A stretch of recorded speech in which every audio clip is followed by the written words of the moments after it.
Reach हाँ हुआ हमारा। हाँ हाँ ठीक है, तो हाँ अपना हाँ जो उसमें KWH आया है उसमें हाँ। एंडिंग जो होगा क्लोजिंग जो करेंगे उसको उस हम्म। स्टार्टिंग में से माइनस कर बस दो। बस बस बस वो बस आ बस। जाएगा और फिर करेक्ट। अपॉन KW अपॉन जो डीजल कंजप्शन हुआ वो कर दो, डिवाइड मार दो। मैं, हाँ, मैं जिसकी बात कर रहा हूँ वो आपका ये है कि आप यूनिट्स पर यूनिट्स के कैर पे लोगे, वो आपके रेट्स के लिए होता है, जो और भी अच्छा। आए चीजें आपको मैं करनी है मैंने तो। दो फार्मूले बताए ना, एक तो टोटल किलोवाट प्रति लीटर निकालने हाँ वाला, और एक बताया था ये हाँ। डीजल किलोवाट रेट यूनिट वाला। वो जो ये नहीं बता रहे बिल्कुल। हैं टोटल किलोवाट जनरेटर, मतलब उसमें से माइनस करके और उसमें जो कंजप्शन है हाँ उसको डिवाइड कर देंगे। हाँ, नहीं और जो बिल्कुल आपका। दूसरा है, दूसरा ये तुम्हारा डीजल रेट पर लीटर वाला, कितने रेट पर लीटर है, और उसे यूनिट से हाँ वो कर देंगे डिवाइड। इवन हाँ निकाल हाँ, लो उससे। बिल्कुल बिल्कुल बिल्कुल। आप ये बताइए राजू सर हमारे। हेलो, क्या सुन पा रहे हैं आप?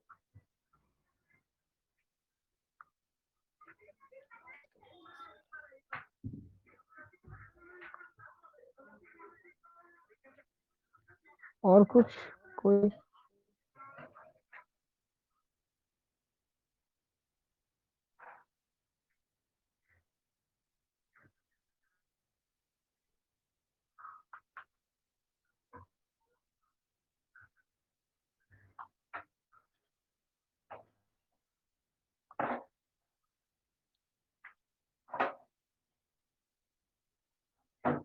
अबे भाई आपकी आवाज नहीं आ रही है।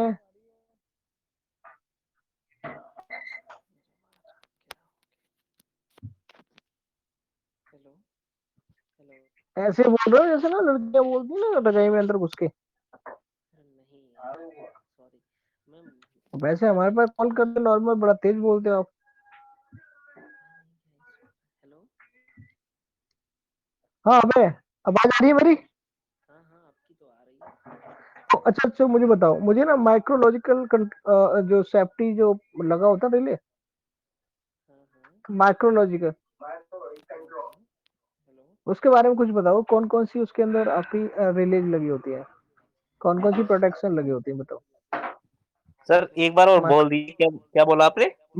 माइक्रोलॉजिकल कंट्रोलर जो एसीबी के अंदर बीसीबी के अंदर मोस्टली आपने देखा होगा लगा हुआ। सर मैंने ये नहीं, इसके बारे में नहीं पढ़ा, माइक्रोलॉजिकल कंट्रोलर। जैसे आपने देखा नहीं, आपका ब्रेकर की रेटिंग ज्यादा है और आपका ब्रेकर कंपेसेट है, ऐसे देखा आपने? जैसे माना ब्रेकर की रेटिंग 3,500 या 3,000 और आपका ब्रेकर 2,200 पे चल रहा है, या फिर आपका ब्रेकर ग्राउंड फॉल्ट पे कैसे ट्रिप करेगा, उस केस में कौन काम करेगा, या फिर आपका अधिक एक करंट आ जाता ना, जैसे करंट आ जाता काफी घरों में आ जाता है और टीवीएं वगैरह जल जाती हैं, तो उसको जिसको हम इंस्टेंटेनियस करंट बोलते हैं वो, या शॉर्ट सर्किट या नॉर्मल प्रोटेक्शन ओवरलोड। इंटेटेनियस, तो इंटेटेनियस ऐसे कुछ बोलते हैं। इंस्टेंटेनियस इंस्टेंटेनियस हाँ तो उसके इंस्टेंटेनियस। लिए, हाँ उसके लिए एक माइक्रोलॉजिकल कंट्रोलर होता है जो आप देखेंगे ना एसीबी के अंदर, जिसमें थोड़ी थोड़ी ऐसा लगेगा जैसे सुइयां हैं, घड़ी ऐसी टाइप का लग रहा है। जी उसको सर, जी सर, हाँ। माइक्रोलॉजिकल कंट्रोलर बोलते हैं, उसको माइक्रोलॉजिकल कंट्रोलर बोलते हैं। तो उसके बारे में कोई बताए सर ज्यादा क्या नॉलेज, क्या ज्यादा उसके। नॉलेज तो नहीं था उसके बारे में, खैर सुना ही सुना है, लेकिन जब उसको खोलते वगैरह हैं या करते हैं तब तो पता वो चलता है, लेकिन ऐसे ऊपर वो से ही तो दिख जाएगा बाल्टी वो, बाहर से आती है ना करने वाली। बाहर से दिख जाएगा वो, आप उसमें पढ़ेंगे तो सब पता चल जाएगा क्या क्या लगा हुआ हाँ वो तो पता चल जाएगा, लेकिन सर जैसे अंदर की जो वैसी वो उसमें फॉल्ट होते हैं, प्रॉब्लम है। नहीं होती नहीं। है उसको, वैसे तो पार्टी से बाहर से ही आती है करने के लिए, क्योंकि उसको हम नहीं। करते नहीं है ना। हाँ, जो- नहीं आपसे कोई उसमें हम पूछेगा। Long time. हाँ। Hello hello. आवाज आ नहीं, रही जब है? आपसे कोई पूछेगा कि क्या क्या लगा होता है, क्या क्या वो किस किस मतलब किस किस फॉल्ट या किस किस चीज से प्रोटेक्ट करती है वो रिले, जो कंट्रोलर है, तो उसके बारे में हमें पता तो होना चाहिए ना। तो उसके बारे में कुछ पता हो प्लीज बताएं। तो हेलो। ये तो सर एक दिन और पूछा था जब आपने ये सवाल, जैसे ग्राउंड फॉल्ट हो गया, यूवी हो गया, क्या नाम, अंडर वोल्टेज हो गया, ग्राउंड फॉल्ट हो गया, और वो उसमें सेटिंग हम ऐसे करते हैं, लॉन्ग टाइम और शॉर्ट टाइम का दो सेटिंग्स होती हैं उसमें। अबे भाई आपकी आवाज ना बिल्कुल नहीं आ रही है। मैं क्या बताऊं यार, वैसे तो मेरी आवाज बहुत तेज आती है। ये अब पता है नहीं कि आपके फोन में फोन में ही सर प्रॉब्लम नहीं है, इसके फोन में कभी भी नहीं आती। सब सर लोगों आती को है गुड मेरे इवनिंग से। यार। हेलो मेरे से जब कॉल करता तो तब तेज आवाज आती सर, बहुत तेज आती, पता नहीं। ओके ठीक है। हेलो आसिमा तो ऑफलाइन है यार लूसी भाई। Hello hello. जी जी, अब आ रही है भाई, आ रही है आपकी आवाज। अरे hello madam hello hello, Lucifer भाई कैसे हेलो हो? जी सर, जी सर, जी सर।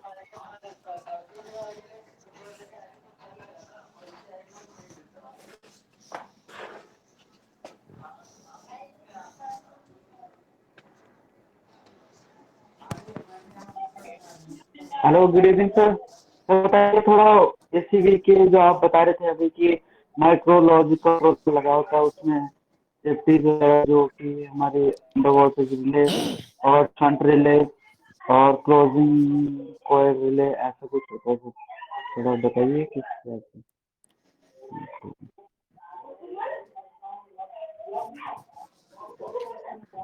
हेलो।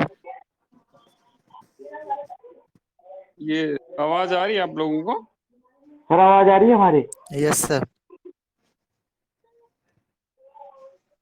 ये माइक्रोलॉजिकल कंट्रोलर के बारे में बात कर रहे हैं राजू। तो इसकी जो सेटिंग है ना, वो कोई बड़ी चीज नहीं है कि उसके लिए मतलब कहीं से ज्यादा सीखा जाएगा। जो डिस्प्ले लिखा है ना, उसको थोड़ा सा एक बार ध्यान से देखेंगे ना, तो उसमें सारी चीजें समझ में आ जाती हैं। मैं मोटा मोटा आप लोगों को बताऊं, क्योंकि सही तरह से जब भी समझ में आएगा जब वो जो सारे पॉइंट्स है ना वो सामने होंगे आपके और आपको बताया जाएगा।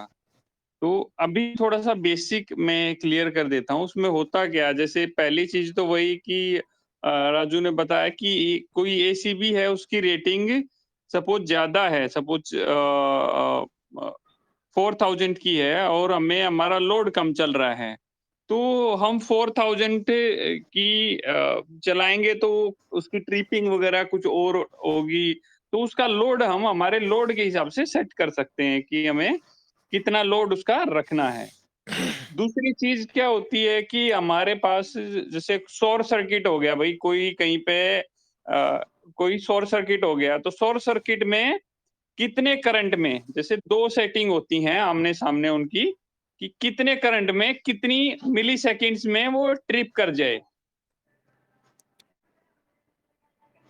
टाइम डिले होता है और इस तरह करके उसमें सेटिंग होती हैं। एक तो होगी कि कितना करंट, सपोज माने हमने 2000 एम्पीयर पे हमने हमारी एसीबी को सेट किया हुआ है, तो हमारा 30,000 करंट हो जाए जब 5 मिलीसेकंड या 10 मिलीसेकंड पे इस तरह करके ट्रिपिंग होती हैं। और उन सुइयों से इस तरह यही चीजें होती हैं। अर्थ फॉल्ट की हमें सेटिंग करनी है या कोई फॉल्ट आए तो इस तरह की सेटिंग होती है। और एग्जैक्टली आप लोगों को जो डिस्प्ले रहेगा ना, डिस्प्ले पे जब देखेंगे तो चीजें समझ में आ जाएगी। और मैं भी कोशिश करूंगा आपको किसी वीडियो के माध्यम से आप लोगों के लिए कुछ बनाएं और आप लोगों की कुछ हेल्प कर सकूं। प्रदीप सर, मैं कुछ कहना चाह रहा हूँ। हाँ बताओ विवेक, विवेक बोलो यार। सर ये कह रहा था कि जो अभी ये क्वेश्चन पे डिस्कशन चल रही है माइक्रोलॉजिकल सर्किट पे, तो इसमें जो मैंने अभी तक सीखा है, तो इसमें 4 तरह की सेटिंग होती है सर, जिसको अगर हम शॉर्ट फॉर्म में यूज करें तो उसको बोलते हैं LSIG। LSIG सेटिंग में L से मतलब लोड, S से मतलब शॉर्ट सर्किट और I से मतलब इंस्टेंटेनियस करंट और G से मतलब ग्राउंड फॉल्ट। ये 4 तरह की सेटिंग इसमें होती है सर, जो कि मेजर सेटिंग होती है। अब बिल्कुल जो सही। है, अब जब लोड पे हम बात करते हैं, तो लोड की जो सेटिंग होती है वो परसेंटेज पे होती है। जैसे कि हम सपोज डैट अगर हम 1000 एम्पियर के एसीबी यूज कर रहे हैं, तो 1000 का परसेंटेज 10%, 20%, 50%, 50%, 70%, 80%। तो अगर हम 80% की बात करते हैं तो 1000 का 800 एम्पियर पे हम सेटिंग करते हैं ओवरलोड हाँ का। जी। तो जी जी। उससे क्या होता है कि अगर 800 से ऊपर हमारा जैसे ही एसी ब्रेकर जाता है, हमारी एसी ब्रेकर ट्रिप कर जाएगी। उसी तरह से शॉर्ट सर्किट करंट टाइम पे डिपेंड करता है, हम नंबर ऑफ टाइम्स पे उसको सेटिंग करते हैं। तो वैसे वैसे सर, और ओवरलोड की भी हम एक टाइम रखते हैं कि मिली सेकेंड, जैसे आप बता रहे थे, वो उस बात से मैं बिल्कुल एग्री कर रहा हूँ। तो मैं सोचा सर थोड़ा अपना भी मैं डिस्कशन कर लूँ और लोगों अच्छा से। बताया आप, अच्छा बताया आप। जी जी।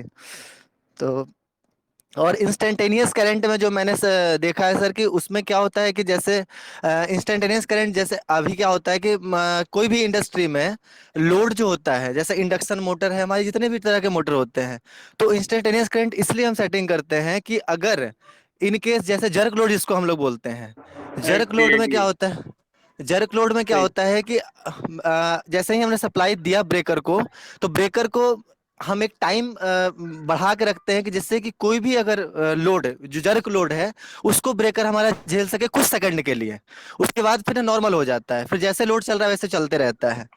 तो क्योंकि हमारे बहुत सारे मोटर्स जो होते हैं वो वीएफडी से नहीं होते हैं, डायरेक्ट होते हैं, तो वो मोटर रन करने लगते हैं। तो इस यही सब चीज थोड़ा सा जान रहे थे सर। बिल्कुल सही बताया आपने, बिल्कुल सही बताया जी सब कुछ। जी जी सर। और कोई और टॉपिक सर, कोई हाँ, टॉपिक तो हैं, बहुत सारे हैं टॉपिक। अभी मतलब किस किस से रिलेटेड, इलेक्ट्रिकल से रिलेटेड या किस चीज से रिलेटेड? सर मैं एज अ फैसिलिटी इंजीनियर हूँ एससीएल में। तो ओके। फिलहाल मैं टेक्निकल सुपरवाइजर था, तो रिसेंटली मेरी प्रमोशन हुई है फैसिलिटी इंजीनियरिंग के लिए। अब मैं सोसाइटी मेंटेनेंस में आ गया हूँ सर। तो कौन थोड़ा सी जगह है आप एचसीएल में? मैं लखनऊ में हूँ सर, लखनऊ एचसीएल में मैं था। तो ओके फिलहाल ओके मैंने मतलब ओके कुछ ही दिन पहले मैंने न्यू जॉब ज्वाइन की है, जिसमें सोसाइटी मेंटेनेंस में आ गया, रेसिडेंशियल साइट है ये।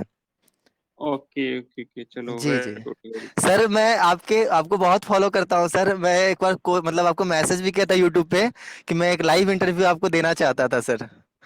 तो गुड। ओके, 2 महीने पहले किया था क्या आपने, 1 2 ढाई महीने यस पहले? Sir, yes sir, yes sir, दो मैं महीने आज पहले करीब। आज मैं देख रहा था उसको, आज मैं पुराने कमेंट देख रहा था। तो जी जी जी। तो तुम मेरे को ना कल कोशिश करेंगे, कल फ्री होगे तो कल हम कर सकते हैं interview. Okay sir, okay sir. ठीक है, मेरे ठीक है सर। व्हाट्सएप नंबर है ना आपके पास मेरा?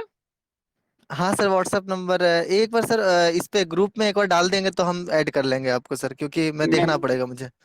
मैं डाल दूंगा, मैं ग्रुप में डाल दूंगा। ठीक ठीक है सर। और कोई फ्रेंड्स जो कोई टॉपिक पे बात करें?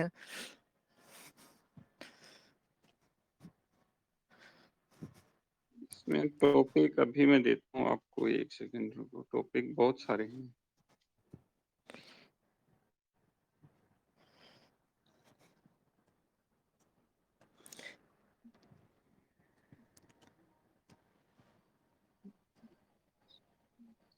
एक सेकंड दीजिए मुझे, मेरे पास टॉपिक तो बहुत सारे पड़े रहते हैं, लोगों के भी आते रहते हैं और कुछ न कुछ।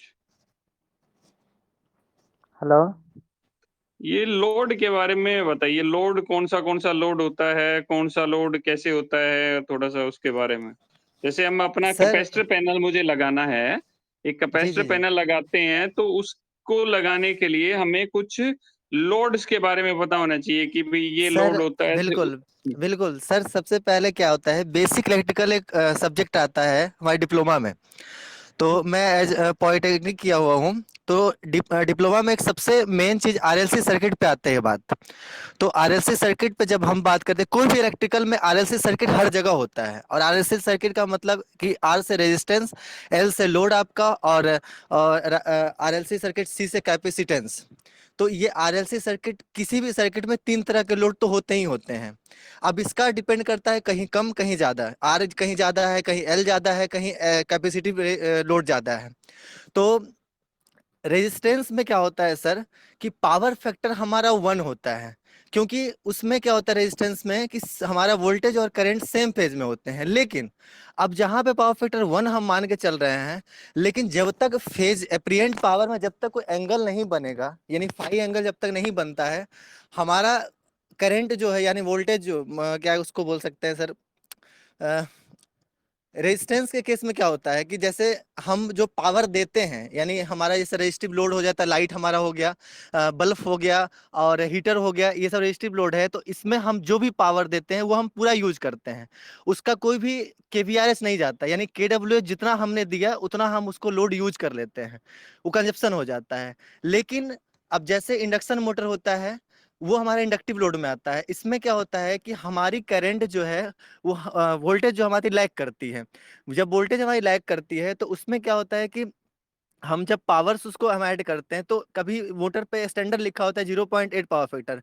उसका मतलब होता है सर कि उसकी केवीआरएच और एक केडब्ल्यूएच जो होती है, ये दो तरह की रीडिंग जो हम लोग देखते हैं मीटर में। तो केवीआरएच रेटिंग जो होती है वो फ्लक्स को इंड्यूस कराने के लिए यूज होती है, यानी 20% जो हमारा पावर होता है वो कंजप्शन बेकार हो जाता है फ्लक्स को इंड्यूस कराने के लिए, जो टॉर्क जनरेट कराने के लिए। और बाकी 80% जो पावर होता है वही हम सिर्फ यूज कर पाते हैं मोटर में। तो इसीलिए मोटर का जो एफिशिएंसी 80% ही हम मान के चलते हैं सर। एम आई राइट? हाँ ठीक है ठीक है। हाँ सर। तो और कैपेसिटेंस लोड अगर हम बात करते हैं तो वहां पे हमारा वोल्टेज जो है लीड करता है करंट को। तो अब जैसे क्या होता है कि सर कि अगर हम कोई पैनल इंस्टॉल करते हैं S T L T section में, तो वहाँ पे कैपेसिटर पैनल लगाते हैं। कैपेसिटर पैनल का इसलिए काम है कि पावर फैक्टर को हम इम्प्रूव करना।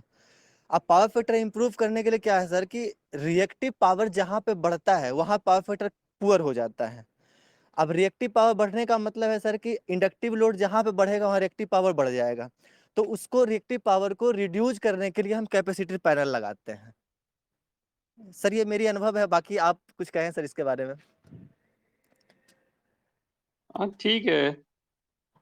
कुछ अगर इसमें कमी रह रही हो तो बताएं सर थोड़ा अपना। नहीं नहीं नहीं यार, मुझे तो कुछ नहीं लगी। राजू जी सर, जी सर।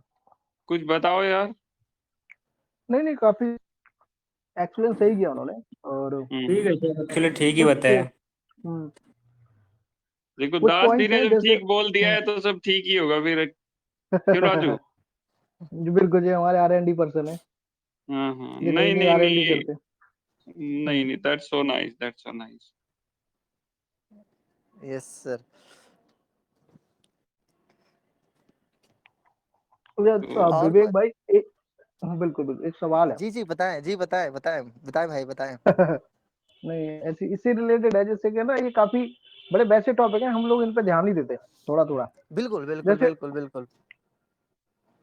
जैसे आपने देखा होगा कि एसटी लाइन में जी। आप ना एक थिन वायर यूज करते हैं।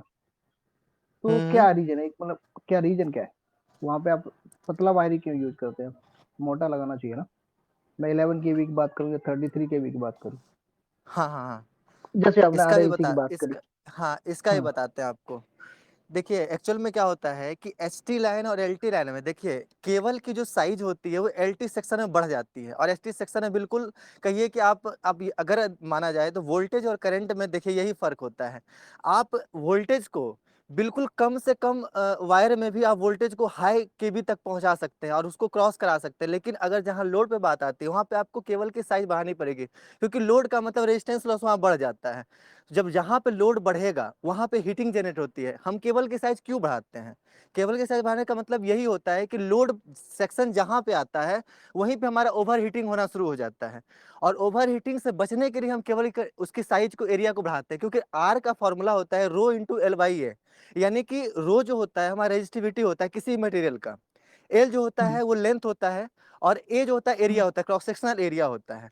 अगर आप बिल्कुल। एरिया को बढ़ा देंगे तो आपका हम्म, रो जो है वो मेंटेन रेजिस्टेंस जो है आपका कम होगा। जैसे ही क्रॉस सेक्शनल हम्म, एरिया का आप बढ़ाएंगे रेजिस्टेंस आपका कम हो जाएगा। और रो जो है रेजिस्टिविटी होती है, तो रेजिस्टिविटी हर मटेरियल की अलग अलग होती है, जैसे कि एल्युमिनियम की अलग होती है, कॉपर की अलग होती है, सिल्वर प्लेटिनियम, ये सबका अलग अलग होता है। तो रेजिस्टिविटी वेरी करता है, लेकिन रेजिस्टेंस प्रॉपर्टी है वो तो सबका सेम होगा।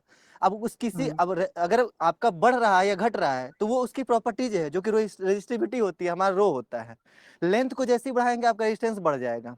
तो ये बिल्कुल। फॉर्मूला बहुत कुछ बताता है हम लोग को। हम लोग कभी कभी फॉर्मूला को इग्नोर मारते हैं, लेकिन ये फॉर्मूला हमें हर हम्म, चीज बता देता है। अब आपने बोला कि ट्रांसमिशन लाइन में पतली वायर ही यूज कर लेते हैं और हमारा काम हो जाता है। वो इसके बिल्कुल। डिपेंड, देखिए आप एक सवाल आपसे मैं करता हूँ इसी चीज पे, तब हम्म, आपको समझ में आ जाएगा मैं हम्म, आपने सवाल क्या किया है। जैसे बिल्कुल। हमसे इंटरव्यू में पूछा था, मैंने पावर आपका एनटीपीसी का मैंने इंटरव्यू दिया था एक, तो उसमें मुझसे ये हम्म, पूछा कि पावर ट्रांसफार्मर की एफिशिएंसी अच्छी होती है डिस्ट्रीब्यूशन ट्रांसफार्मर की। तो मैंने उनको मतलब सीधा यही बोला कि पावर ट्रांसफार्मर की अच्छी होती है। तब उन्होंने क्रॉस क्वेश्चन किया कि ऐसा क्यों आप कह रहे हो, पावर ट्रांसफार्मर की अच्छी होती है डिस्ट्रीब्यूशन की क्यों नहीं होती है? तो मैंने बोला कि पावर ट्रांसफार्मर की अच्छी होने के कारण इसलिए होती है सर कि पावर ट्रांसफार्मर का काम सिर्फ होता है कि वोल्टेज को कम ज्यादा करके दे देना। जगह जगह सब स्टेशन बनाए जाते हैं, वोल्टेज कम और ज्यादा करके दे दिया, लेकिन डिस्ट्रीब्यूशन ट्रांसफार्मर जो होता है हमेशा लोड से कनेक्ट होता है, और जब भी लोड से कनेक्ट होगा वहां पे आपका वाइंडिंग लॉस बढ़ जाता है, यानी कि जो आपका कॉपर लॉस वो बढ़ जाता है, और जब कॉपर लॉस बढ़ेगा बिल्कुल पावर उस ऑटोमेटिक जो है ट्रांसफार्मर की एफिशिएंसी डाउन हो जाती है, क्योंकि लोड हमेशा वेरी करते रहता है, बिल्कुल कभी पिक बिल्कुल। लोड जाता है, कभी डाउन लोड जाता है, इसीलिए। तो हम्म, आप अगर समझ पा रहे होंगे तो मेरे सवाल का जवाब यही समझ में आ गया होगा कि कभी भी हम्म। वोल्टेज को जो है हम कम से कम एमएम के बारे में भी वोल्टेज को हम हाई केवी तक पहुंचा सकते हैं, लेकिन जब लोड की बात आती है, जैसे एम्पियर को अगर हमको बढ़ाना होगा, तभी केबल की साइज बढ़नी शुरू होती है वहां से। कोई और रीजन और रीजन इसके अलावा? एसटी में, हाँ एसटी में एक और रीजन होता है, जैसे अगर आप टावर की बात करते हैं ट्रांसमिशन लाइन में, तो वहां पे सबसे पतली वायर ऊपर की जो आती है वो आपका होता है लाइटिंग एरेस्टर, जो आपका हम्म बादल हम्म, जो टकराता है और जो वेव जनरेट होता है, वेव तरंग, बिल्कुल। उससे बचने के लिए वो एक अर्थ वायर ऊपर से गई होती है, जो ट्रांसमिशन लाइन में यूज होता है, सबसे पतली वायर जो होती है। तो अगर आप उसकी बात कर रहे हो तो मैं उस पे बता रहा हूँ, बाकी आपके हिसाब नहीं से नहीं अगर कुछ और है तो मुझे बता दें। नहीं, मैं उसकी बात, लाइटिंग रजिस्टर की बात ही नहीं कर रहा हूँ। नहीं, जी मैं जी, कुछ तो और चीजें पूछ रहा हूँ। जैसे आपने जो बताया बिल्कुल सही बताया। हम्म। तो और किसी का जैसे कोई और भी रीजन हो तो जैसे कैसे बताऊँ मैं? और रीजन अगर मेरे से कुछ रह रहा है तो आप प्लीज बताएं हमें, मेरे भी नया एक्सपीरियंस। एक्चुअली क्या है ना कि थ्योरी में थोड़ा सा ना हम लोग बहुत पीछे रह चुके हैं। हाँ, जी प्रैक्टिकल जी, में ज्यादा घुस गए तो थोड़ा सा एक्सप्लेन नहीं कर पाते, बट हाँ हाँ हाँ हाँ, पता तो रहता है कि हाँ ये है। बिल्कुल बिल्कुल, जी जी। नहीं, काफी अच्छा एक्सप्लेन किया, और ये चीजें ना हम लोग ध्यान नहीं देते इन पे खासकर। जैसे कुछ हाँ कुछ नए हाँ, टेक्नीशियन है हमारे, तो वो थोड़ा सा ध्यान नहीं देते इन चीजों पे। जी तो जी, तो वैसे आपने जो सवाल किया सर उसके बारे में थोड़ा सा बताएं मुझे। नहीं, आप आपसे मैंने जो सवाल किया वो आपका बिल्कुल सही सवाल था। आपने खुद कहा कि भाई वो करंट का मैग्नीट्यूड कम रहता है कंपेयर देन इन एलटी से। तो वो हम्म, एक वजह है, सबसे बड़ी वजह, क्योंकि वहां पे जो करंट का मैग्नीट्यूड कम है, वोल्टेज आपका अधिक है, तो बस वोल्टेज के लिए ठीक कोई है जी। नीड नहीं है। बिल्कुल। जी जी जी, तो जी जी, यही मैग्नीट्यूड का एक बहुत बड़ा रोल है। इसीलिए आप आपने सुना होगा कि हम लोग जो टैप चेंजर लगाते हैं वो प्राइमरी वाइंडिंग में क्यों लगाते हैं, सेकेंडरी वाइंडिंग क्यों राइट नहीं राइट लगाते? राइट सर, राइट, जी जी बिल्कुल। वो अब सर मैग्नीट्यूड एक का सवाल सबसे बड़ा। हम्म, जी जी, बड़ा- जी जी, एक सवाल मेरे से और किया गया था, मैं एनटीपीसी के इंटरव्यू में मेरे से एक सवाल और पूछा गया था कि जो आप ट्रांसफार्मर जब आप इंस्टॉल करते हैं, ठीक है सर, प्रदीप सर, हेलो, हाँ, सुन रहा हूँ, मैं सुन हाँ रहा हूँ। सर, मेरे एनटीपीसी के नेक्स्ट सवाल तो ये था मेरा, जो उसमें ये पूछा गया था कि आप जब ट्रांसफार्मर इंस्टॉल करते हो तो ट्रांसफार्मर को लगभग 48 घंटे के लिए या 2 दिन के लिए करीब करीब छोड़ दिया जाता है नो लोड पे। अब नो लोड पे छोड़ने का सबसे मेजर वो रीजन पूछ रहा था मेरे से, तो मैंने मैंने मतलब मैं अपने अनुभव से उनको ये बोला कि सर ट्रांसफार्मर में क्या होता है कि जैसे हमारी जो ऑयल होती है इंसुलेशन ऑयल, तो हम्म, इंसुलेशन ऑयल में क्या होता है जब हम ड्रम से उसको डालते हैं, यानी मेन टैंक में डालते हैं कंजर्वेटर के द्वारा, तो उसमें जो है ना चाहते हुए कुछ ना कुछ मॉइस्चर रहता है हमारे ऑयल में। जब वो मॉइस्चर थोड़ा भी अगर आ गया और अगर हम ट्रांसफार्मर को डायरेक्ट लोड पे दिए और हम डायरेक्ट उसको मतलब कनेक्शन दिए और उसके बाद उसको लोड पे डाल दिए, तो वो मॉइस्चर जो है तुरंत वाइंडिंग जो लॉस मतलब वाइंडिंग पे हमारा इफेक्ट डालेगा, और उस वक्त ट्रांसफार्मर को बहुत भारी नुकसान हो सकता है, यहाँ इंटरनल फॉल्ट जनरेट हो जाएगा। तो यानी कि आपका उस कहने का मॉइस्चर, मतलब ये है कि ऑयल कंडक्टर बन सकता है। जी जी जी, यानी कि एज ए इंसुले कंडक्टर वो बिहेव करेगा ऑयल जो हमारा है, हाँ। उस मॉइस्चर की वजह से। और हम्म, जब आप लोड से जैसे ही कनेक्ट करेंगे, अगर आपने नो लोड पे उसको ओवर हीटिंग करवा दिया ऑयल को कुछ मतलब कुछ हद तक, तो जो मॉइस्चर है वो हम्म। वाष्प बन के रिलीज हो जाता है, ठीक है। तो वो एग्री हुए, बाकी वो कुछ और भी कंडीशंस बता रहे थे, लेकिन इंटरव्यूअर ज्यादातर एक्सप्लेन नहीं करते हैं, बट मैंने अपने हिसाब से ये बताया। तो इसमें सर ये आप लोग से जानना चाहता हूँ कि क्या ये कुछ हद तक सही था ये। नहीं, एक्चुअली इसका मतलब रियली। ये आंसर सही बताया आपने। सर प्रदीप सर से भी जानना चाहता हूँ सर कि ये थोड़ा और भी अच्छे से क्लियर कर देते। यार देखो, जो उन्होंने क्वेश्चन पूछा ना, तो मैं भी कंफ्यूज हूँ कि ऐसा क्यों करते हैं। जी जी ठीक है, थोड़ा और सोचेंगे इसके ऊपर कि क्या ठीक रीजन है हो सर, सकता है। थोड़ा बट जो जो रीजन आपने बताया ना, वो मुझे कुछ ज्यादा जस्टिफाई करता हुआ नहीं लगा। जैसे हमारा सपोज हमने हमारी जो कॉइल होती हैं वो तेल में पूरी रहती हैं जी जी ट्रांसफार्मर जी की। तो जी जी अगर हम उस पे कम लोड डालते हैं या ज़्यादा लोड डालते हैं, उससे कुछ फ़र्क नहीं पड़ना चाहिए। अगर मॉइस्चर है, तो वो कम लोड हम्म में भी उसको इफ़ेक्ट करेगा, और हम्म मॉइस्चर है तो ज़्यादा करेक्ट, लोड में भी इफ़ेक्ट करेगा। नहीं, मेरे करेक्ट। मेरा ये था सर, मेरा ये था कि जब नो लोड पे आप रख रहे हैं, तो सर देखिए जैसे कि क्या होता है कि आपका जो वोल्टेज लॉस है और करंट लॉस है, जब वाइंडिंग लॉस यानी करंट लॉस या करंट वाइंडिंग लॉस कब होगा? जब आप किसी चीज को लोड पे कनेक्ट करेंगे, वरना आपका कोर लॉस होगा यानी वोल्टेज लॉस होगा। वोल्टेज वेरी करेगा तो वो तो वोल्टेज हमेशा वेरी, क्योंकि आप ओपन ओपन सर्किट जब भी आप किसी चीज की करते हैं तो वहाँ वोल्टेज पता चलता है, करंट पता नहीं चलता।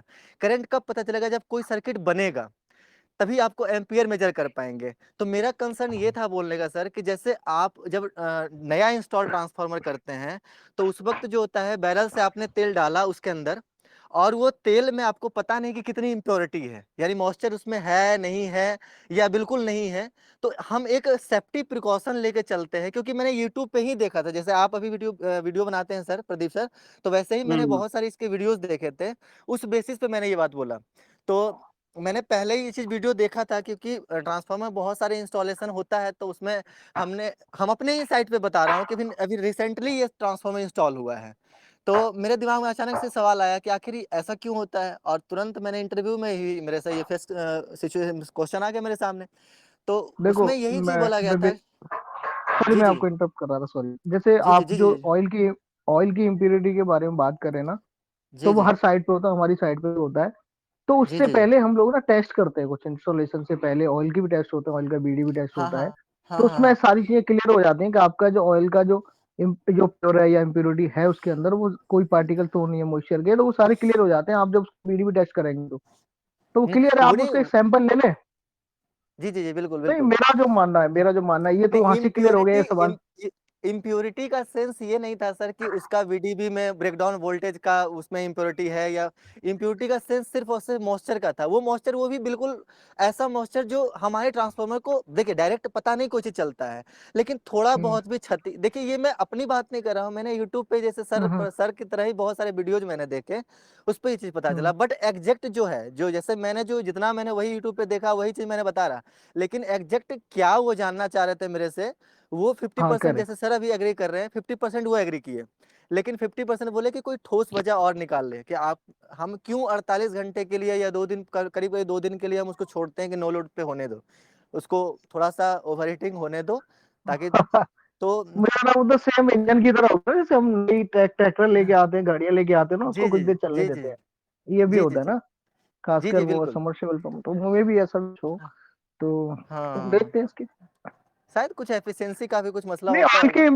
ऑयल की इम्प्योरिटी के बारे में बात करें हम, स्ट्रेंथ की, जैसे उसका ना मॉइस्चर की बात करते हैं, तो जो ऑयल बीडीबी जो होता है ना, उसीलिए होता है कि ऑयल की आपका ना जो जिसको हम बोलते हैं ना कंडक्टिविटी कम जी तो जी नहीं हो रही है, उसीलिए हम नहीं, टेस्ट बिल्कुल करते हैं। बिल्कुल, वो तो आखिर प्रॉपर सिल रहता है, और वो देते भी हैं तो उस टाइम हम्म। अपना सब कुछ आकलन करके ही देते होंगे, अच्छा, सारा मैं कैलकुलेशन उसका। एक क्रॉस सवाल करूंगा। क्या हम वाटर टाइप जो ऑयल टाइप ट्रांसफॉर्मर है, क्या हम उसको पानी से धो सकते हैं? ऑयल टाइप ट्रांसफार्मर को, हाँ, पानी से धो सकते मतलब हैं, एज पर इंटरव्यू के मैं उस कंसेप्ट से पूछ रहा हूँ। वाटर नहीं सर, मतलब पानी पानी से से धो नहीं धो सकते हैं? सकते, नहीं सर, पानी से नहीं धो सकते। क्या क्या क्या? सर पानी से इसलिए नहीं धो सकते क्योंकि देखिए अब मेरा तो यही मानना है कि इलेक्ट्रिकल में वाटर का तो यूज हाँ, कहीं होना ही नहीं चाहिए। ये मेरी अपनी, जैसे आप, अब वैसे डायरेक्ट मेरी ठोस वजह कुछ नहीं कह सकता, बट मैं कहता हूँ अच्छा, जब पानी से इसको यूज नहीं करना। आपके उसमें आप साबुन ट्रांसफार्मर भी को, लगाना चाहिए ना, खाली पानी से धुलने से थोड़ी चलेगा यार। आप सिंपल सी बात है, कपड़ा यूज कर सकते हैं। अच्छा, बरसात होती है, क्या आप पानी रोक लेते हैं? में जो रहता है क्या? इंटरव्यू बारिश का। होता है उस कंडीशन में क्या होता है? हम्म? नहीं, एक बार बताइए, सवाल का मतलब था क्या, जैसे ऊपर का पानी यानी उसके सरफेस का पानी जो मतलब आउटर का होता है, या इंटरनल? क्योंकि हम सवाल मैंने समझ नहीं पाए आपका। नहीं मैं नहीं, धोने का मतलब इंटरनल था में तो कुछ कर ही नहीं सकते।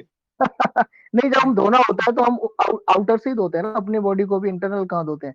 हाँ वो तो तो है ही, उसका तो मतलब यही हुआ ना, बारिश तो है होती, ना? वो तो बारिश तो होती है, हाँ नहीं, वो तो बारिश तो इंटरव्यूअर होती के है। सवाल है, वो आपका सेंस ऑफ ह्यूमर चेक करते हैं, क्या कहना चाह रहा है ये। तो अच्छा हम, हमारा अच्छा, सवाल है, हम धो सकते हैं, क्यों नहीं धो बिल्कुल सकते हम? बिल्कुल, अच्छा अच्छा हम्म। अच्छा अच्छा। चलिए मैं तो समझ उनके नहीं पाया। ऐसे भी सवाल हो सकते हैं, उनके भी कोई पता नहीं, इंटरव्यूअर के ऊपर डिपेंड करता है। तो ये कोई बिल्कुल बिल्कुल बिल्कुल बिल्कुल, मैं मान रहा हूँ इस बात को। वैसे बड़ा मजा आ रहा है सर, आप लोगों से बात करके अच्छा लग रहा है। मैं, हमें भी काफी आपसे नॉलेज मिल रही है, और राजू ऐसे ही होता एक है। काम करो, जी जी। जहा जी को ना अपना जो ग्रुप है ना उसमें ऐड कर लो यार, व्हाट्सएप वाला जो ग्रुप है ना एक। मैं उसमें एडमिन हूँ सर। नहीं होगे मैं एडमिन बना दूंगा, होगे मेरे ख्याल तुम अच्छा अच्छा, एडमिन, नहीं होगा तो मैं एडमिन बना दूंगा तुम्हें, उसमें ऐड ठीक है। कर देना। जहाँ जी मुझे नंबर सेंड कर देना, मैं आपको ऐड कर देता हूँ उधर, है? ठीक है सर, बिल्कुल। आप तो काम के आदमी है हमारे। काम के आदमी तो आप सभी लोग हैं सर। ऐसा एक कुछ नहीं दूसरे, है, हाँ। बस जॉब सर्च कर रहा हूँ अभी। मैं उब रहा हूँ सर, एक जगह से काम कर करके। लखनऊ मैंने 3 साल करीब टाइम दे दिया लखनऊ में। जब जॉब तो लखनऊ आपका होम टाउन है, या फिर आप और कहीं से? नहीं, मैं आप बिहार से बेसिकली, हूँ। मैं बिहार तो फिर से जब हूँ। लखनऊ आना या फिर दिल्ली आना एक ही बात है, यहाँ अच्छा है, यहाँ काफी बिल्कुल। फ्यूचर भी है। हाँ तो हाँ। यही कोशिश पोल्यूशन में। है मेरा यार, मान दिल्ली में पोल्यूशन है भैया। सर लखनऊ भी हाँ कम नहीं है सर, लखनऊ कम नहीं है। लखनऊ तो हाँ और ये ज्यादा तो गंदा। है। नोएडा के लिए देख रहे हैं अभी, कहीं इंटरव्यू कंडक्ट होता हुआ अच्छी बात है, बाकी देख रहे हैं।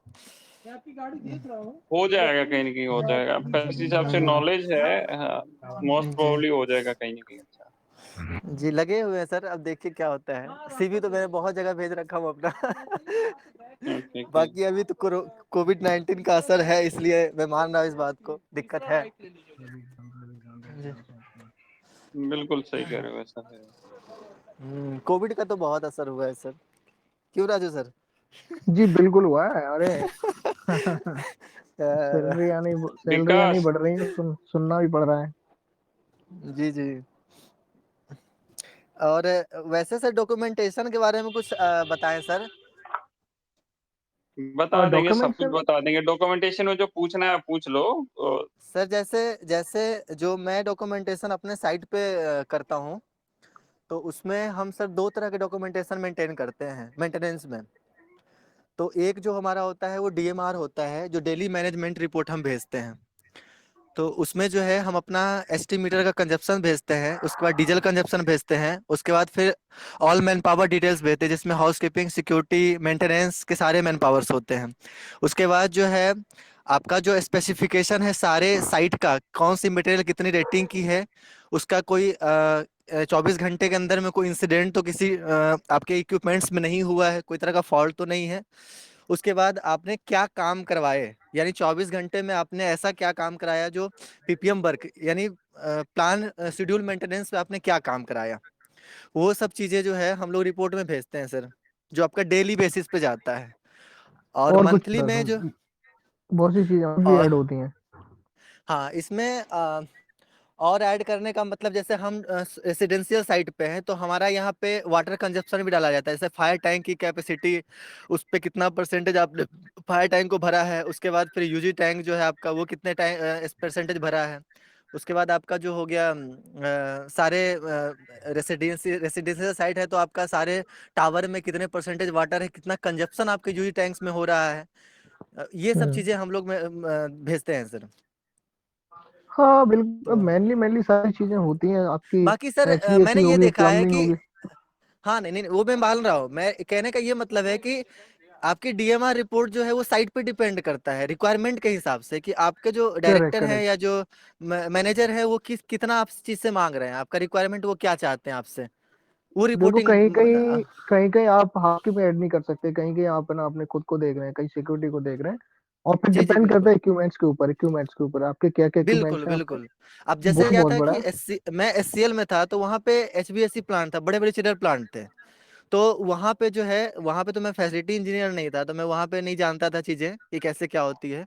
लेकिन मैं न्यू ज्वाइनिंग में ये चीज़ें पता चली कि रिपोर्टिंग ऐसे की जाती है या इस तरह की चीज़ें होती है, कोई तो वो लोग, हाँ जी जी। कोई बड़ा, मैं बताऊं, कोई बड़ा वो नहीं है, लोग ना ऐसे डर जाते हैं, पता नहीं क्या डी हमारा कुछ नहीं है। एक बार उसको खाली पेज ले लो और अपने आप वैसे ही भर लो। कोई बड़ा नहीं, बिल्कुल लेकिन हम बिल्कुल लोगों की एक हम लोग ऐसे डर गए यार के भाई जो इंजीनियर होते हैं वो बड़े, उनके ना कुछ 4-5 हाथ होते हैं, दिमाग कुछ होता है। कोशिश करो, नहीं बता रहा हूँ, ये मेरा भी था, मैं भी ये सोचता था यार, जो सीआरई के इंजीनियर होते हैं यार, वो भाई साहब मानना पड़ेगा उनको, वो ग्रेट ग्रेट होते हैं, कंप्यूटर पर कैसे काम, कुछ नहीं है। अब बस थोड़ा आगे तो बढ़ो, बस जी जी बिल्कुल। रिस्क लेना पड़ेगा थोड़ा सा। जी जी कुछ नहीं है बिल्कुल। उसमें, सब कुछ लिखा है, आपको लिखना है बस, कंजम्पशन निकाल के, वो आपको थोड़ा दिमाग तो लगाना पड़ेगा कि आपको जो भी बिल्कुल। कंजम्पशन निकल रहा है हर चीज का, वो आपको बाकी आगे आ जाएगा और बाकी आपको क्रॉस चेक करना। मंथली बेसिस पे भी हम लोग रिपोर्ट भेजते हैं, जो कि मंथली मैनेजमेंट रिपोर्ट जाता है, एमएमआर रिपोर्ट।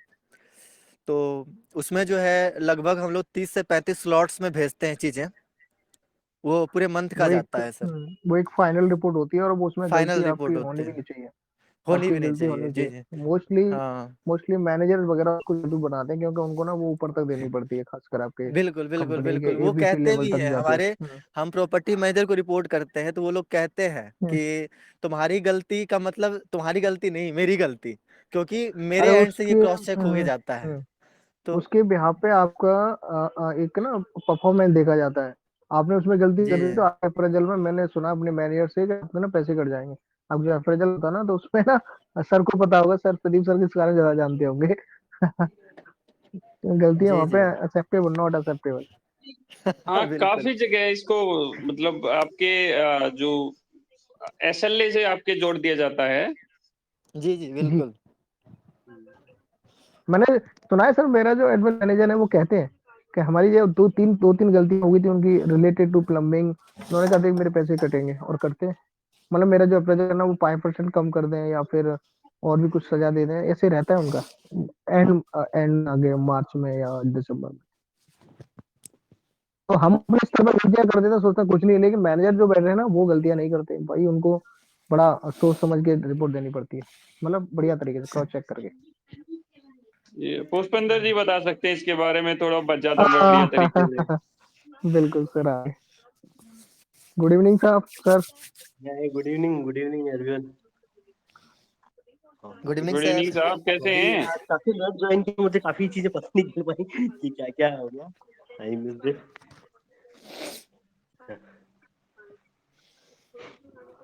तो आज कौन से सब्जेक्ट पे एमआईएस बात हो रही रिपोर्ट है? और हमारी जो एमएमआर रिपोर्ट है ना, उसके बारे में बात हो रही थी कि मैनेजर के मतलब कितनी रिस्पॉन्सिबिलिटी होती है, क्या होता है, थोड़ा सा उस पर थोड़ी सी रोशनी डालिए आप, कितनी जरूरी है, और मैनेजमेंट के लिए, हायर मैनेजमेंट के लिए भी कितनी जरूरी है वो।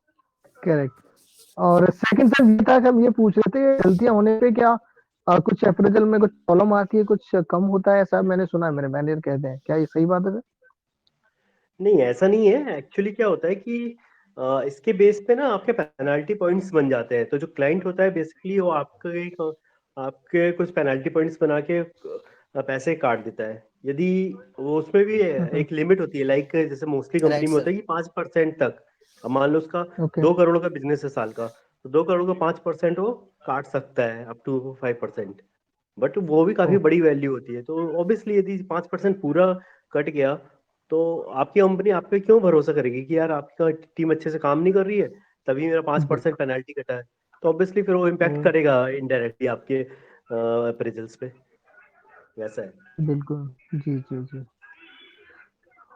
तभी मैनेजर्स लोग काफी टाइम देते हैं कुछ काम के लिए, वो ये नहीं करते भाग जाए मेरा टाइम ओवर हो गया, और हम लोग भाग आते हैं 2 बजे से ऊपर चलो।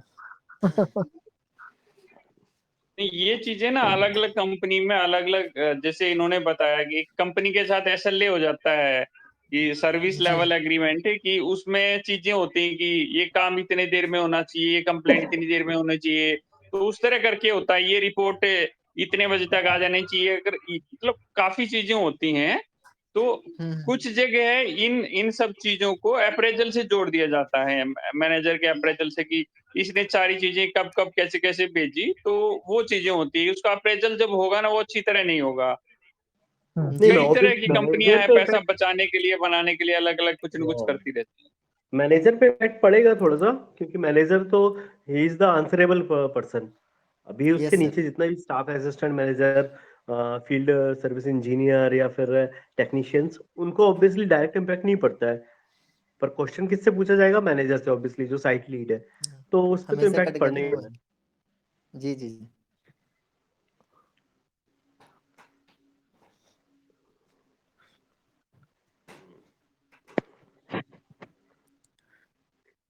सो आज कौन से सब्जेक्ट पे बात हो रही थी?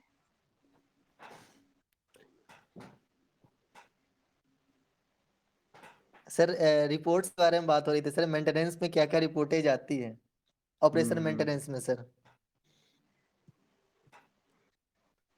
देखो, हर एक रिपोर्ट बेसिकली लाइक यदि सबसे पहले नीचे से आप चालू करते हो, जो एमएसटी या टेक्नीशियन रिपोर्ट्स बनाते हैं, लॉग बुक्स जी। में भरते हैं, उसको समराइज करके एक डेली रिपोर्ट बनाता है, जो कि आपका फील्ड इंजीनियर या फील्ड एग्जीक्यूटिव जो होता है, फैसिलिटी एग्जीक्यूटिव, वो जी तैयार जी करता है। तो बेसिकली उसको डीएमआर बोलते हैं, कई जगह डीआरआर बोलते हैं, डेली रिव्यू रिपोर्ट।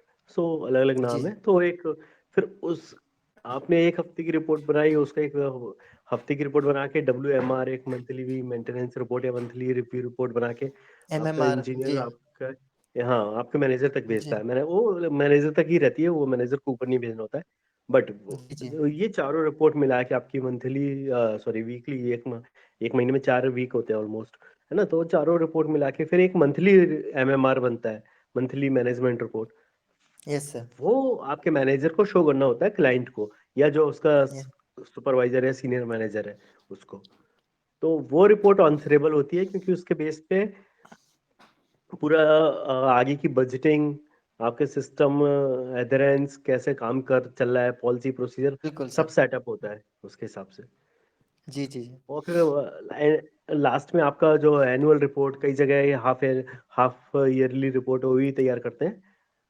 तो हम्म। Depend upon criticality, like data centre है, उसमें क्वार्टरली रिपोर्ट अलग जाती है, हाफ ईयरली अलग जाती है, एनुअल अलग जाती है, वीकली भी जाती है। तो क्रिटिकल इक्विपमेंट्स हैं। नॉर्मल फैसिलिटी में आपकी मंथली रिपोर्ट बस जाती है मोस्टली, और एक एनुअली जाती है, ऐसा है। जी सर। और सर एक बात और भी है कि जैसे रिपोर्टें जो होती है वो मैं अपने सीनियर से एक बार पूछा था कि सर रिपोर्टें कैसे किस चीज़ पे डिपेंड करती है, तो उन्होंने ये बोला था कि जो क्लाइंट की रिक्वायरमेंट है उसके हिसाब से रिपोर्ट का फॉर्मेट भी चेंज होता है कि वो क्या चाहते हैं आपसे, आपका किस हद तक आपसे रिपोर्ट चाहते हैं। क्योंकि कई बार क्या होता है सर कि बड़ी साइट होती है तो वहाँ पे काम करने के लिए लोग ज़्यादा होते हैं। अब रिपोर्ट करने के लिए उनको लोग ज़्यादा होते हैं तो वो अपना काम बटा हुआ होता है। लेकिन कहीं छोटी साइट में होता है, वहाँ पे मेंटेनेंस को बहुत कुछ देखना पड़ता है, सिक्योरिटी, हाउसकीपिंग, हर एक चीज़ को देखना पड़ता है। तो छोटी साइटों में क्या वो बता रहे थे कि अगर आपका एक जैसे चाय बन रहा है, कहीं कॉफ़ी बन रहा है, तो कॉफ़ी में कितना डेली का कंजप्शन कॉफ़ी का है वो भी आपको दिखाना पड़ेगा, क्योंकि क्लाइंट को नीड है, उसको जानकारी होता है, चाहिए कि हाँ, उनको होता है, उसको होता है। जानकारी चाहिए कि भैया कितना कंजप्शन तुम करवा रहे हो लोगों से। तो यानी कि एसेंशियल चीजें जो मतलब डेली बेसिस पे जो यूज होते हैं उसका भी डाटा वो हम लोग मांगते हैं कि आखिर ये कंजप्शन डेली का क्या है, मंथली का क्या है। अभी क्या है सर, सोसाइटी मेंटेनेंस में मैंने एक चीज देखा कि पहले क्या था कि बिल्डर्स जो है तो बिल्डर्स मेंटेनेंस देखती थी, अब बन गया है RWA यहाँ पे। तो जब हम्म। RWA जैसे ही बनी है सर, इतना चेंज मैं देख रहा हूँ साइट पे। ये लोग पहले क्या था बिल्डर के टाइम में कि इतना फ्रीडम हम लोग मतलब ये थे, कोई भी चीज स्टॉक में मतलब पर्याप्त रहता था, हम लोग के पास अपना स्टोर था, कोई भी अगर थोड़ा बहुत भी अगर क्लाइंट को दिक्कत हुई तो हम लोग डायरेक्ट पार्ट चेंज कर देते थे सामान। अब क्या है, RWA जब से बनी है, एक छोटी छोटी मतलब कील भी अगर हमको चेंज करनी है तो उससे परमिशन लेनी पड़ती है। और वो एक एक चीज का इस तरह हिसाब ले रही है, मतलब जिस चीज पे हम लोग सोच नहीं सकते थे कि यार ऐसे ये सवाल करेगा। आज के टाइम में मैं ड्यूटी करके आ रहा हूँ तो मैंने बोला कि RWA को कि सर 500 लीटर डीजल मेरे यहाँ रिक्वायरमेंट है। तो वो कह रहे हैं कि 500 लीटर डीजल रिक्वायरमेंट है क्यों। हम बोले सर 2000 का स्टॉक है अपने पास और 3 DG में आपके भरे हैं तेल। तो कह रहे हैं कि ऐसा है, हमने बोला बैरल में आपका डीजल ज्यादा बच नहीं रहा है। तो कह रहे हैं हम 100 लीटर अगर बचा है वो भी डाल देंगे तो पूरा डीजल आपका बैरल खाली हो जाएगा। तो बैरल में तो कम से कम स्टॉक रखेंगे ना, ताकि इन केस अगर बिजली कटती है तो आप डीजल फुलफिल कर पाए। तो ऐसा है, तब का तब देखेंगे, पहले अभी तो देख लो अभी कितना दिन का अपने पास स्टॉक है। तो कहने का ये मतलब है सर कि सिस्टम इस हद तक मतलब काम करना पड़ता है लोगों को। नहीं नहीं, ये ये आपका चीज सवाल है रेजिडेंशियल में हर जगह है, ये आपके यहाँ नहीं है। जी जी अब रेजिडेंशियल में गालियां भी देते हैं, गालियां भी देते हैं आपकी बहुत सर कैबिन में बहुत आके। मेरे साथ का एक लड़का इंजीनियर की जॉब छोड़ के भागा है इंटरव्यू में केवल, जब वो इंटरव्यू में बैठा सर मैं बता था रहा हूँ प्रॉपर्टी मैनेजर के सामने। तो होता है, वहां पे ऐसा रेसिडेंशियल होगा साइड और में बहुत हमेशा होता है। प्रेशर है। नहीं, वहाँ जी जी गालियां भी होती बिल्कुल है, वहां पे कोई मेंडर्स नाम की चीज नहीं होती। आपको जॉब करनी कॉर्पोरेट में करो, फुल इज्जत मिलेगी और हर चीज मिलेगी। मैं था भी ये सर रेजिडेंट, जब तक कॉर्पोरेट सही बोल रहे हैं आप। नहीं बिल्कुल, मेरे हैं एक भाई है, वो बताते रहते हैं सारा कुछ। जी जी। वहाँ पे फीमेल्स की ज्यादा चलती है, आपको कंप्लेन आएगी प्लम्बिंग से रिलेटेड सबसे ज्यादा, और प्लम्बिंग फीमेल्स का बहुत ज्यादा ज्यादा आगे। रहता है, प्लम्बिंग का ज्यादा रहता है। प्लम्बिंग इशू तो इतना रहता है मत पूछिए, बारिश अगर हुई तो सीपेज का सबसे ज्यादा दिक्कत। कानून नहीं है, कोई कानून नहीं है वहाँ पे, कानून कोई नहीं है। हाँ हाँ हम्म। बिल्कुल। ये है सर कि अगर रेसिडेंशियल साइट का प्रेशर अगर आपने हैंडल कर लिया ना, तो ये तो है कि आप सुनना सीख लिए, लिसनिंग पावर अगर आपकी अच्छी हो गई तो आप साइट पे कहीं पे भी काम कर लोगे। प्रदीप उसे सर इस प्रेशर बात से नहीं एग्री कहते कर रहे हैं कि नहीं? नहीं ब्रदर, उसे प्रेशर नहीं कहते, मैं एग्री नहीं करता। वहाँ कोई प्रेशर नहीं है, प्रेशर आपको झेलना होगा तो कमर्शियल टावर में आओ, किसी कॉर्पोरेट ऑफिस में आओ, और खासकर वहाँ पे डेटा सेंटर हो, और आपके जो क्लाइंट्स हो ना टॉप के क्लाइंट हो, मतलब बढ़िया वाले, हम्म। और वहाँ प्रेशर आप झेल हम्म। के ना, खासकर एचसीएल जैसा हो गया आपका, विप्रो है, या फिर और भी बहुत सी कंपनियां हैं, आप वहाँ झेल गए ना तो आप कहीं भी झेल जाओगे। बिल्कुल। रेजिडेंशियल में तो आपको गोली देना आना आता आता हो बस, आप झेल जाओगे। कॉर्पोरेट में गोली दे पाओगे, सारे लोग टेक्निकल बैठे हैं। रेजिडेंशियल में जो बिल्कुल बिल्कुल। आरडब्ल्यू की बात कर रहे हैं, जो आरडब्ल्यू के जो भी मैनेजर जो भी होते हैं ना, कुछ ही हद तक लोग होते हैं, नॉलेज होती है, बाकी तो उनको बस ये जुगाड़ करके काम चलाओ। तो ये मेरा बिल्कुल मानना है, बिल्कुल। बाकी अनुभव अपना अपना है। जी जी। मेन कंसर्न यही होता है कि देखो सिस्टम फैसिलिटी अगर किसी को चलानी है ना, तो वो हम्म। एक्सपीरियंस वाला बंदा है तो वो चीजें सारी समझेगा। बिल्कुल रेजिडेंशियल सर। में तो कुछ ऐसा होता नहीं है, तो अंडरस्टैंडिंग कुछ नहीं होती। तो यही हम्म। मेन कंसर्न है कि भाई जो जैसे भी ये चलाओ, हमें कोई मतलब नहीं है, बस चलना चाहिए। उनकी कुछ उनको घर से कुछ नहीं जा रहा होता, इक्विपमेंट है, हम बोल रहे हैं सर इक्विपमेंट में प्रॉब्लम आएगी, पीपीएम सही तरह से नहीं होगा तो ये होगा। तो उनको वो चीजें ना एक्सक्यूज लगती है, क्योंकि इतना बड़ा सिस्टम देखा नहीं होता, चीजें उनको पता नहीं होती, तो ये सबसे बड़ा लैक होता है। सही बात बोल बिल्कुल। रहे हैं सर, एकदम सही बात बोल रहे हैं आप। हम्म।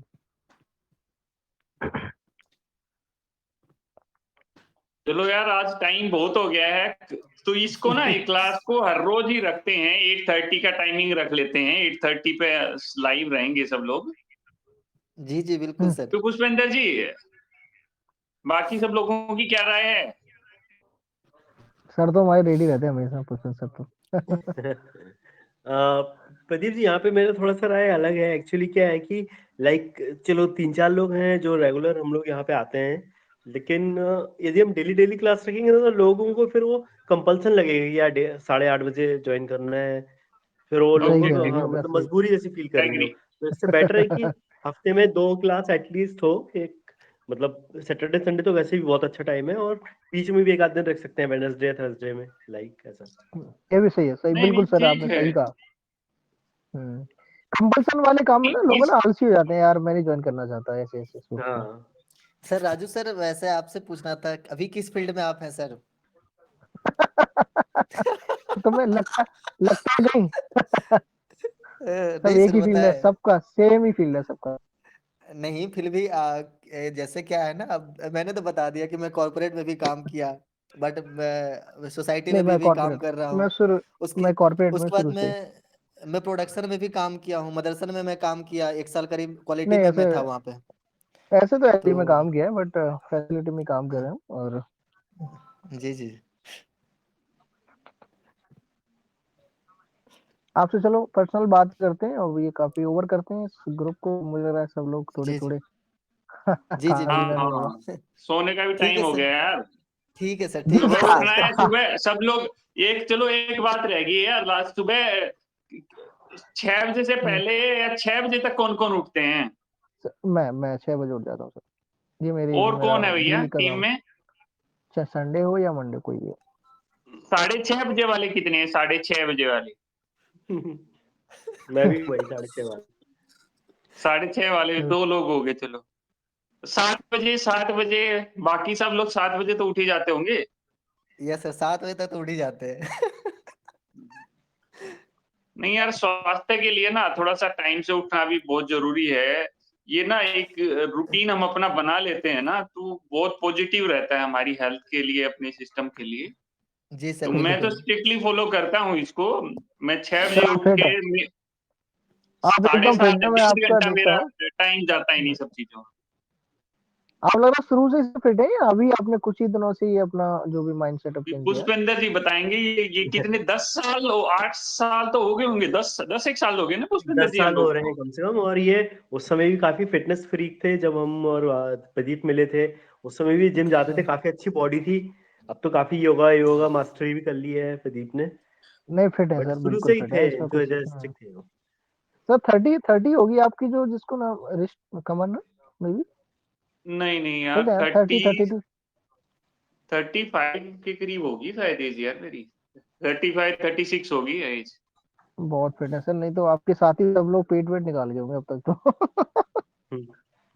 बस वही देखो काफी ऊपर कॉन्शियस वाले की है, देन है भैया सब। कॉन्शियस है आप काफी हेल्थ यही वजह। चलो यार good night, okay sir, good लोगों से नाइट, गुड अच्छा नाइट ठीक है सर। सर। रहा आज की बात सब करके।